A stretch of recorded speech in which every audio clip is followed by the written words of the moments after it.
Hi, this is Zak Mir with the weekend edition of the Bulletin Board Heroes here on Share Talk for Sunday, the 24th of January.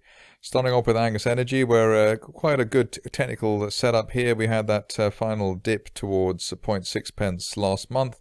Current situation is that we're just actually had a golden cross signal between the 50-day and 200-day moving averages, just breaking or closing above the intraday high of January to date at 1.18, so that's another plus. And the view here is that above recent neckline resistance at 1.1 pence, we could hit that resistance line projection from December December 2019, in fact, at 1.8 pence, hopefully by the end of next month. Good stuff from Bidstack at the moment. It's always good to see a stock which has been hit by the bears rise sharply, and this looks like it's rising very sharply with this V-shaped bull flag, or handle, as some might call it, off a cup and handle formation. So very strong setup indeed. 13.7 pence was the initial January resistance, and an end-of-day close above that and above that resistance line from April last year. And we could see the stock pushing higher quite strongly. Just how high we could fly is suggested perhaps by this line of resistance from December 2019. As high as 25 pence, and the way things are going with the strength of the setup, that could be seen by the end of next month. At this stage, only back below recent support around the 10 pence level, really delaying the upside scenario, but it would be quite surprising for that to break after all the work that's been done at the moment. The other point to note, I suppose, in terms of just a general charting point, is the way that we had that gap higher through the middle of September, through the initial December, the initial December resistance there at 6.3 pence. It was a failed gap fill, and that's why and that's how the shares have managed to spike up so well since then. Another stock where there's been a gap higher is coming up next, Castillo Copper, and here we've got a situation where there was a massive gap earlier in the month through the previous resistance there at 3.2 pence. While we have the shares above that, and especially while we have the gap unfilled down from the 2.75 pence area, we're looking for considerable higher prices, hopefully up towards that line of resistance from August, as high as 5.75 pence by the end of next month. If you're cautious on the shares, you probably wait for an end-of-day close above recent neckline resistance at 4 pence, which is obviously not too far away at the moment. On to a stock which I've covered quite a few times of late and seems to be finally starting to accelerate to the upside, Galileo Resources. We broke the initial January resistance at 2.1 pence. Above that, the initial target here up to the top of the rising trend channel from back in, when was that? Back in the early part of last year, so February last year, up to 2.9 pence, hopefully over the next 2 to 4 weeks. Break of 2.9 pence would give us the best case scenario target, which is a March resistance line projection from last year as high as 6 pence over the next 2 to 3 months. Stop loss at the moment back below the 20-day moving average at 1.79, but ideally there's no sustained price action back below 2.1 pence ahead of the move to the upside. Seeing quite a few people singing the praises of global petroleum on a fundamental basis, but or in fact even on a technical basis as well. But what we're waiting for here probably is a clearance of the initial January resistance at 1.47 pence. That would be nice. If you're not already long, you could have gone long on the basis of the break of the 200-day line at 1.01 pence earlier in the month, but 1.47, the next level to break. After that, hopefully we would hit the July resistance line projection and July resistance itself at 1.8 pence over the next couple of weeks, or a couple of weeks after breaking 1.47. And the big target here over the next 2 to 3 months, the top of a broadening triangle from the end of 2018 as high as 3.5 pence. But upside certainly valid while we hold above the 200-day average, just above 1 penny.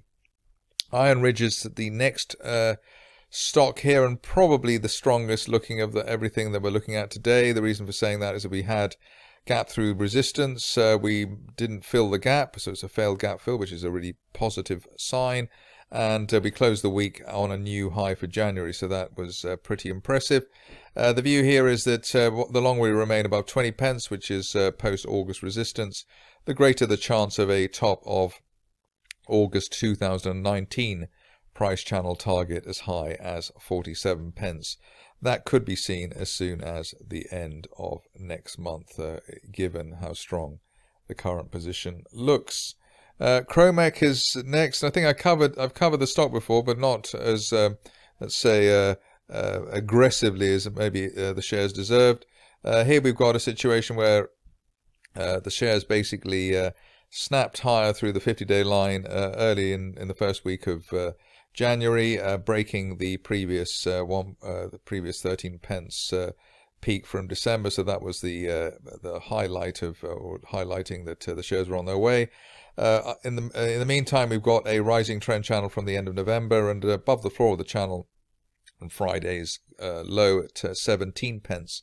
We're looking for 35 pence at the November price channel top to be hit by the end of next month, which would be a decent return for traders. This stage only really back below 15 pence, really delaying the upside scenario, but ideally we remain above 17 pence on Cromeck. Metals exploration, another sort of gap set up here. We had the gap in the middle of the month through the initial January resistance at 2.14 pence, and the longer we remain above that resistance and the gap, at the floor of the gap there at 1.87, the greater the chance of a move towards the top of the rising trend channel from November 2019, currently promising a target as high as 4 pence, perhaps even a bit more actually. The could draw the top of the line there up to 4.5 pence. If you are cautious of the stock and not already in it, then maybe you'd wait for a break of 2.65, which was the January peak to date. One of the things, one of the setups that I'd forgotten about of late, which was highlighted by the move at Ridgecrest, was bear traps off the bottom of the range, and here we've had that at Microsaic. We've also had an exhaustion gap fill as well over the course of January, so filling the gap up to 0.4 pence. What the bulls are looking for now will be an end of day close above 0.4 pence, which is the January resistance to date. If we can get that, then we would be looking at the top of a broadening triangle from May last year as high as 1.3 pence to be hit by over the next, I suppose, by the end of March, hopefully would be the time frame on that, once we get a decent end of day close through 0.4 pence.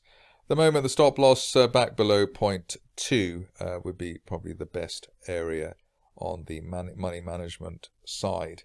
Going on to mobile streams, which was in the news last week. Here we've got a situation where we've had a key reversal to the upside like Ridgecrest and off the lows as well, breaking that 50-day moving average at 0.24 and also breaking that October resistance line. So looking pretty sharp for the bulls at the moment.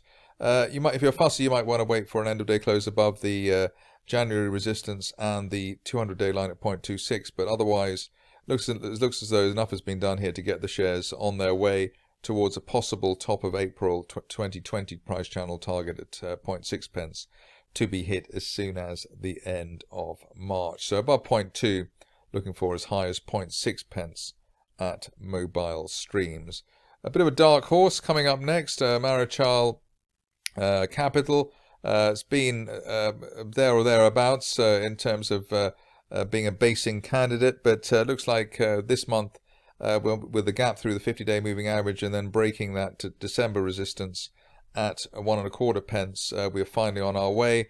Above 1.25 pence, looking for as high as 2.5 pence, which is the top of a rising trend channel from the end of 2019. So hopefully Marechale already on its way, the ultra overbought RSI notwithstanding. Obviously we had the full storm in August, September, but this looks a little bit better than that in terms of the configuration with the 50 and 200-day moving averages both rising in sync at the moment. Let's see if it'll happen this time.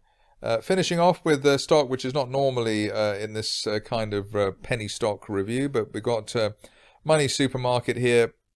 Potential breakout with the September resistance line there at £2.75. The highlight, I suppose, in terms of the trigger on going long potentially is the way that we've gapped higher and held the gap so far. The bottom of the gap there at 265, so above 265, definitely a situation to watch in terms of a possible breakout through 275, and the stop loss back at £2.59, which is the 50-day moving average. The target, £3.20, while we hold above the 50-day line. That's it from me today. More updates during the week.